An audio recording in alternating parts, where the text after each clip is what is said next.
شروع کرتی ہوں اللہ کے نام سے جو بڑا مہربان نہایت رحم کرنے والا ہے۔ حضرت سارہ سلام اللہ علیہا کی ولادت عراق کے ایک مشہور شہر بابل میں ہوئی تھی۔ حضرت سارہ کے باپ کا نام ماجد لاہج اور آپ علیہ السلام کی امی جان حضرت ابراہیم علیہ السلام کی رشتے میں خالہ لگتی تھی۔ حضرت سارہ علیہ السلام کا جب حضرت ابراہیم سے نکاح ہوا تو اس وقت حضرت سارہ کی عمر 36 سال تھی۔ شادی کے بعد حضرت سارہ نے اپنی ساری زندگی اپنے خاوند کے نام کر دی۔ پوری زندگی حضرت ابراہیم علیہ السلام کی فرما بردار ہو کر رہیں۔ اللہ تعالیٰ نے حضرت سارہ کو بے پناہ مال و دولت سے نوازا تھا۔ جب حضرت سارہ علیہ السلام کی شادی حضرت ابراہیم علیہ السلام سے ہوئی تو آپ نے اپنی ساری دولت حضرت ابراہیم علیہ السلام کے حوالے کر دی تھی کہ آپ علیہ السلام میرا سارا مال اللہ کی راہ میں خرچ کریں تاکہ حضرت ابراہیم کو کوئی پریشانی نہ ہو۔ حضرت ابراہیم شہر بابل سے ہجرت کر گئے۔ اس دن کے بعد اپنی فیملی کے ساتھ حران نامی علاقے کو اپنی رہائش کے لیے منتخب کر لیا۔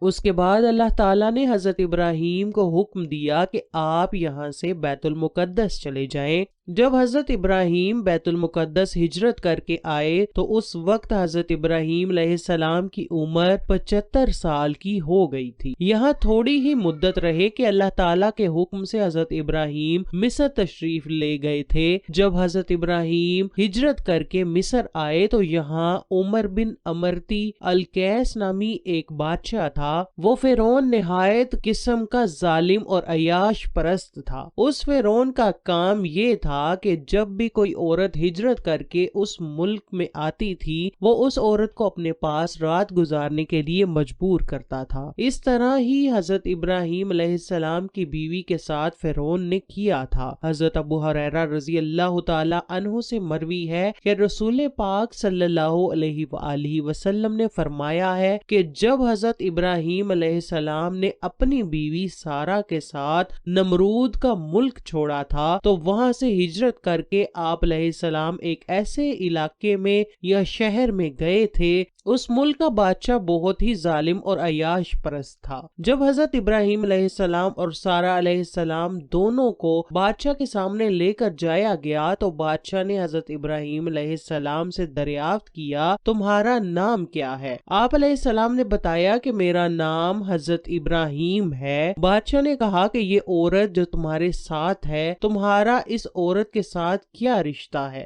حضرت ابراہیم علیہ السلام نے جواب دیا کہ یہ عورت رشتے میں میری بہن لگتی ہے۔ حضرت ابراہیم کو کہا کہ تم چلے جاؤ اور اپنی بہن کو یہاں ہی چھوڑتے جاؤ۔ جب حضرت ابراہیم وہاں سے چلے گئے تو حضرت سارہ علیہ السلام کی خوبصورتی کو دیکھتے ہوئے بادشاہ حضرت سارہ سے برائی کرنے کا ارادہ رکھتا تھا۔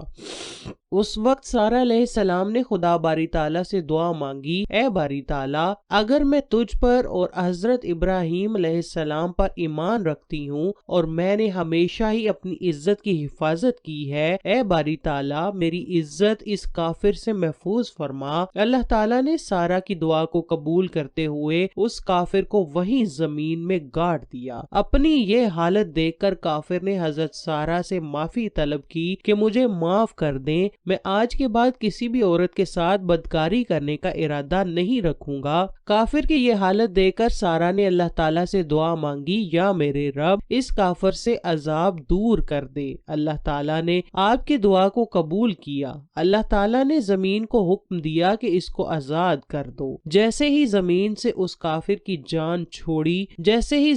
اس کافر کی جان چھوڑی تو وہ پھر حضرت سارہ علیہ السلام کی طرف بدکاری کی نیت سے بڑھا تو حضرت سارہ نے اللہ تعالیٰ سے پھر دعا کی۔ اللہ تعالیٰ نے پھر زمین کو حکم دیا کہ اس کو پھر جکڑ لے۔ زمین نے اللہ تعالیٰ کے حکم سے اس بے حیا کافر کو اپنے اندر گاڑ لیا۔ وہ کافر حکمران حضرت سارہ سے پھر رو رو کر معافی مانگنے لگا۔ حضرت سارہ کو اس پر ترس آیا تو آپ علیہ السلام نے پھر اللہ تعالیٰ کی بارگاہ میں اپنے دونوں ہاتھ بلند کیے تو اللہ تعالیٰ نے حضرت سارہ کی دعا کو قبول قبول فرمایا، اس حکمران کو پھر سے آزاد کر دیا۔ آخر کار اس ظالم حکمران نے اپنے نوکروں کو طلب کیا، ان کو سخت لہجے میں کہا کہ اس لڑکی کو میرے پاس سے لے جاؤ، اس کو حضرت ابراہیم کے پاس چھوڑ آؤ، اس جادوگر لڑکی کے ساتھ ہاجرہ کو بھی لے جاؤ، وہ بھی حضرت ابراہیم کے حوالے کر آؤ۔ حضرت ابراہیم کے پاس آ کر حضرت سارہ کہنے لگی، کیا تم نے دیکھا ہے کہ اللہ تعالیٰ نے اس ظالم بادشاہ کو کس طرح سے ذلیل و خوار کر کے رکھ دیا تھا؟ اس نے میرے ساتھ ایک لڑکی ہاجرہ کو بھی دے دیا ہے۔ اللہ تعالیٰ نے ان دونوں ہی عورتوں سے حضرت ابراہیم کو 2 بیٹوں کی خوشخبری سنائی۔ حضرت ہاجرہ کے بطن سے پیدا ہونے والے لڑکے کا نام حضرت اسماعیل اور حضرت سارہ کے بطن سے پیدا ہونے والے بیٹے کا نام حضرت اسحاق رکھا تھا۔ اللہ تعالیٰ نے ان دونوں ہی بیٹوں کو نبوت عطا فرمائی تھی۔ اللہ تعالیٰ نے دونوں بیٹوں کی نسل سے نبی پیدا فرمائے۔ حضرت اسماعیل کی نسل سے عرب کے تمام قبیلے ہیں، جس میں ہمارے پیارے آقا حضرت محمد صلی اللہ علیہ وآلہ وسلم بھی ہیں۔ حضرت اسحاق علیہ السلام سے حضرت یعقوب کو جنم دیا، جن کو اسرائیل کے نام سے بھی جانا جاتا ہے۔ انہی کی نسل سے بنی اسرائیل والے پیدا ہوئے۔ بنی اسرائیل پر بہت ہی نبی مبعوث فرمائے گئے۔ بنی اسرائیل کا سب